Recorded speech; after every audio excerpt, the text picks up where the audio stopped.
தமிழ்நாடு நிதிநிலை அறிக்கை 2025-2026 எல்லாருக்கும் எல்லாம்.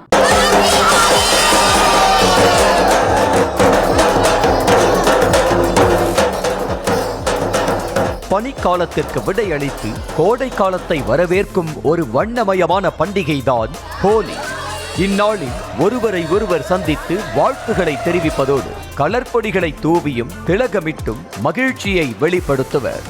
ஏழை பணக்காரன் என்ற பாகுபாடு நீங்கி அனைவரும் ஒன்று என்ற மகத்துவம் ஓங்கி நிற்பது இந்த பண்டிகையின் கூடுதல் சிறப்பாகும்.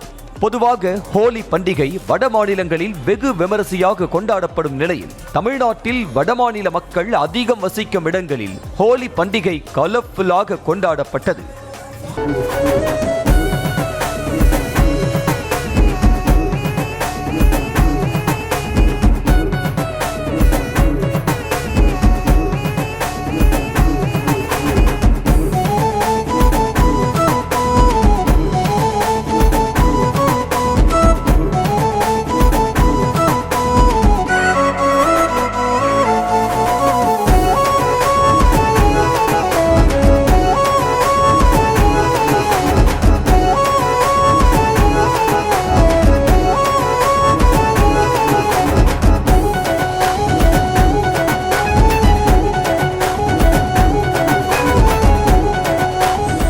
மதுரை திருமலை நாயக்கர் மகால் பகுதியில் வடமாநில இளைஞர்கள் கலர் பொடிகளை தண்ணீரில் கலந்து தங்களது நண்பர்கள் மீது பேச்சு அடித்து மகிழ்ந்தனர்.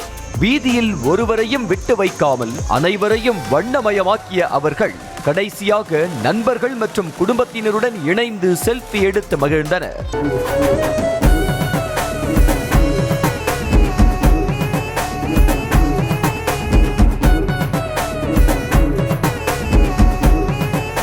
சேலத்தில் ஹோலி பண்டிகை 2 விதமாக கொண்டாடப்பட்டது. கலர் பொடிகளை பூசி இனிப்புகளை வழங்கி சைலண்ட் மோடில் ஒரு பக்கம் கொண்டாட, மற்றொரு பக்கம் விண்ணதிரும் வகையில் பாடல்களை வைத்து அதற்கேற்ப பெண்கள் கொடைகளுடன் நடனமாடி வைப் செய்தது வேற லெவலில் இருந்தது.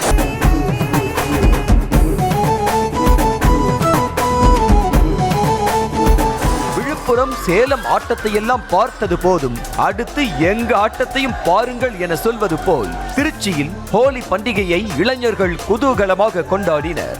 வடமாநில இளைஞர்களுடன் சேர்ந்து தமிழ்நாடு இளைஞர்களும் கலர் பொடிகளை ஒருவர் மீது ஒருவர் தூவி கொண்டாட நடுக்குஜிலி தெரு மற்றும் பெரிய கம்மாளர் தெரு முழுவதும் வண்ணமயமாக மாறியது. இதே போல கடலூர், கோவை உள்ளிட்ட பல இடங்களில் ஹோலி பண்டிகை கலர்ஃபுல்லாக கொண்டாடப்பட்டது.